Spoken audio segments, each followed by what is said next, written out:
नमस्कार, मैं हूं अशोक वर्मा। आप देख रहे हैं टीवी 20 न्यूज। देश और प्रदेश की और अपने क्षेत्रों की खबर देखने के लिए बने रहिए हमारे साथ। अब शुरुआत करते हैं खबरों का सिलसिला। अतरौलिया विधानसभा क्षेत्र स्थित मंगलम मैरिज हॉल में बहुजन समाज पार्टी ने एक भव्य कार्यकर्ता सम्मेलन का आयोजन किया। इस सम्मेलन में भाजपा से नाराज चल रहे सैकड़ों कार्यकर्ताओं ने पार्टी छोड़कर बसपा की सदस्यता ग्रहण की। कार्यक्रम में मुख्य अतिथि के रूप में लालगंज के पूर्व सांसद डॉक्टर बलराम तथा विशिष्ट अतिथि के रूप में लोकसभा प्रत्याशी इंदु चौधरी मौजूद रहीं।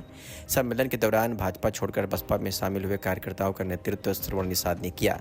उन्होंने कहा कि भाजपा में निषाद और दलित समाज के कार्यकर्ताओं को न तो सम्मान मिला और न ही उनकी समस्याओं की सुनवाई हुई। उन्होंने आरोप लगाया कि अतरौलिया सीट पर हर बार राजनीतिक सौदेबाजी होती है और संजय निषाद को टिकट देकर सीट को केवल गठबंधन की खानापूर्ति बना दिया जाता है। पूर्व सांसद डॉक्टर बलराम ने सदस्यता ग्रहण करने वाले कार्यकर्ताओं का स्वागत करते हुए कहा कि श्रवण निषाद जैसे समर्पित नेताओं के साथ बसपा न केवल अतरौलिया बल्कि पूर्वांचल के कई जिलों में मजबूत होगी। उन्होंने गठबंधन की राजनीति पर बोलते हुए कहा, जब जब बसपा ने गठबंधन किया पार्टी को नुकसान हुआ। बहन मायावती हमेशा कार्यकर्ताओं को संगठन की मजबूती के लिए प्रेरित करती रही हैं। 2027 में बहुजन समाज पार्टी पूर्ण बहुमत की सरकार बनाएगी। उन्होंने समाजवादी पार्टी पर भी जमकर निशाना साधा। डॉक्टर बलराम ने कहा कि आज सपा के लोग बाबा साहेब की तस्वीरें लेकर घूम रहे हैं, लेकिन जब संसद में आरक्षण और प्रमोशन बिल लाया गया तो मुलायम सिंह यादव ने उसे फाड़ने का काम किया था। श्रवण निषाद ने कहा कि भाजपा में लगातार उपेक्षा और अपमान का सामना करने के बाद उन्होंने और उनके समर्थकों ने बसपा का दामन थामने का फैसला किया है। उन्होंने कहा कि अब अतरौलिया की जनता को बसपा एक सम्मानजनक नेतृत्व देगी और समाज से हक की लड़ाई मजबूती से लड़ी जाएगी। भाजपा छोड़ के बहुजन समाज पार्टी क्यों और क्या कारण था, इसके बारे में बताइए। भारतीय जनता पार्टी में हम लोग आज 15-16 साल से थे। कोई हम लोगों का दलित, अदर, बैकवर्ड, निषादों का कोई सम्मान नहीं होता है और हम लोगों का पार्टी में ही शोषण होता है, अत्याचार हम लोगों के साथ होता है। इस सब को देखते हुए हमने ये निर्णय लिया है कि आज बहुजन समाज पार्टी को सदस्यता ग्रहण करें। कार्यकर्ता सम्मेलन कराए हैं, आप विधानसभा से दावेदारी करने जी। अब ये पार्टी की बहन कुमारी मायावती जी के दिशा निर्देश के अनुसार ही काम किया जाएगा। जो पार्टी का निर्णय रहेगा उसे कितने लोग यहाँ पे आप कार्यकर्ताओं के साथ ज्वाइनिंग किए हैं? कम से कम यहाँ पे आज हजारों के कार्यकर्ताओं के साथ हमने पार्टी ज्वाइन की है। बसपा में आने से वो सम्मान आपको मिलेगा? बहुत सम्मान मिल रहा है और हमने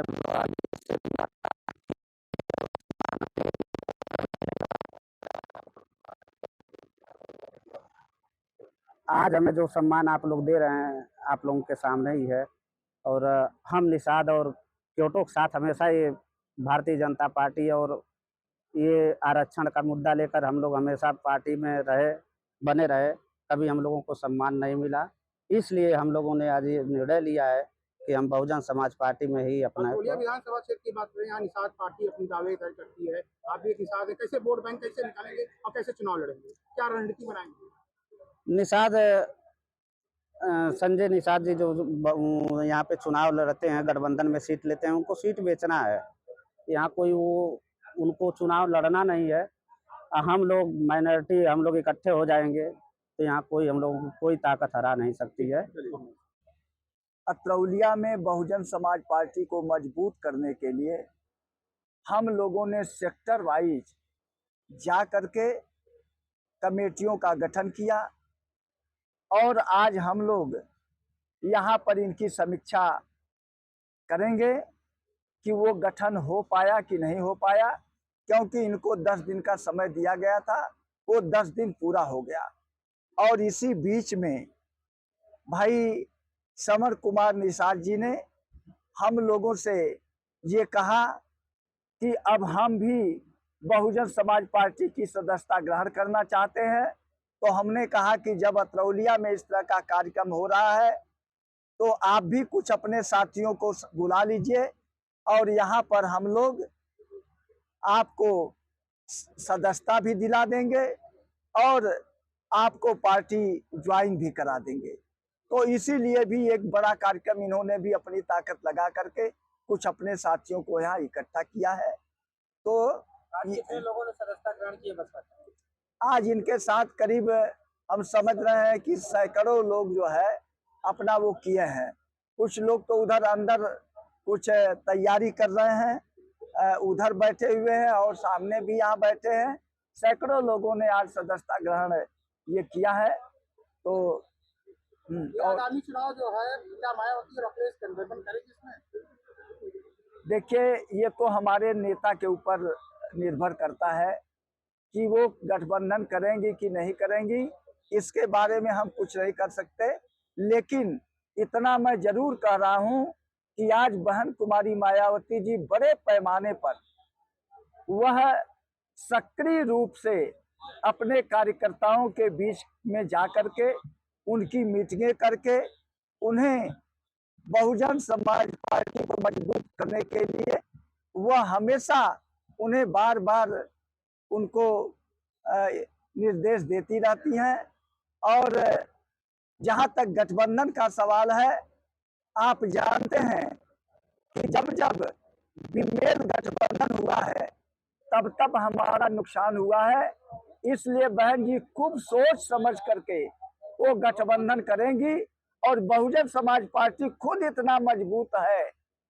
आज तमाम लोग हमारी मजबूती को देकर के, तमाम जो अति पिछड़े समाज के लोग थे जो भारतीय जनता पार्टी में चले गए थे, आज वो लोग बहुजन समाज पार्टी में आ रहे हैं।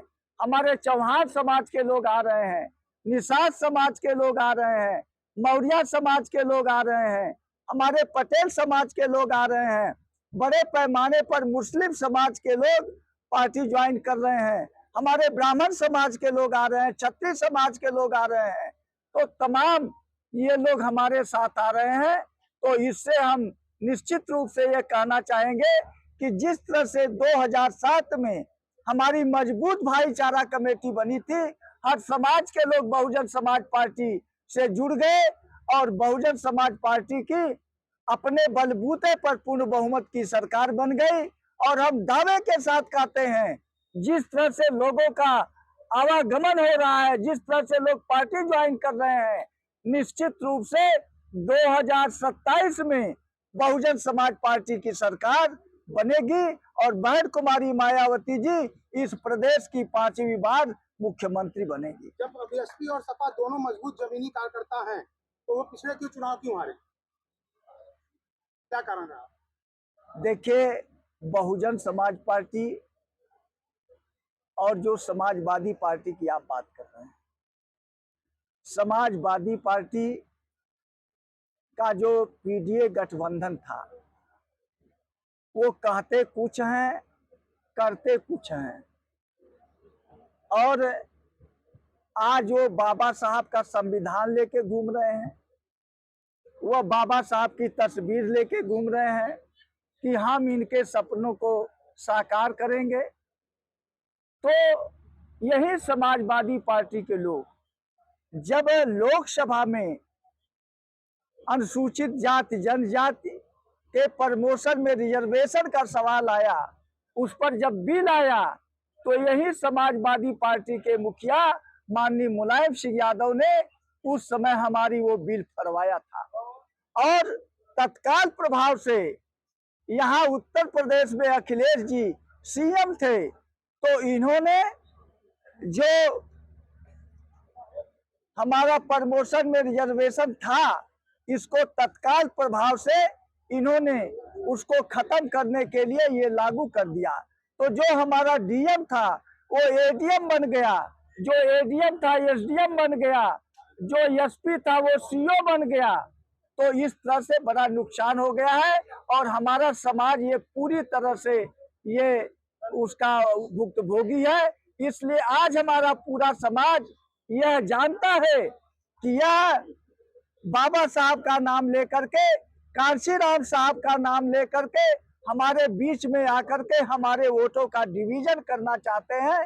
तो यही हम लोग भी समझा रहे हैं और हमारा समाज पूरी तरह से सचेत हो गया है और ऐसे लोगों को निगलेक्ट करना है। आज अखिलेश जी की जब मैं बात करूं, तो बहन जी ने उत्तर प्रदेश में, चाहे वो लखनऊ हो चाहे नोएडा हो, जब बाबा साहब डॉक्टर अंबेडकर का पार्क बनाया, महान पुरुषों का पार्क बनाया, तो यही अखिलेश यादव जी ने कहा कि यह तो अय्याशी का अड्डा है।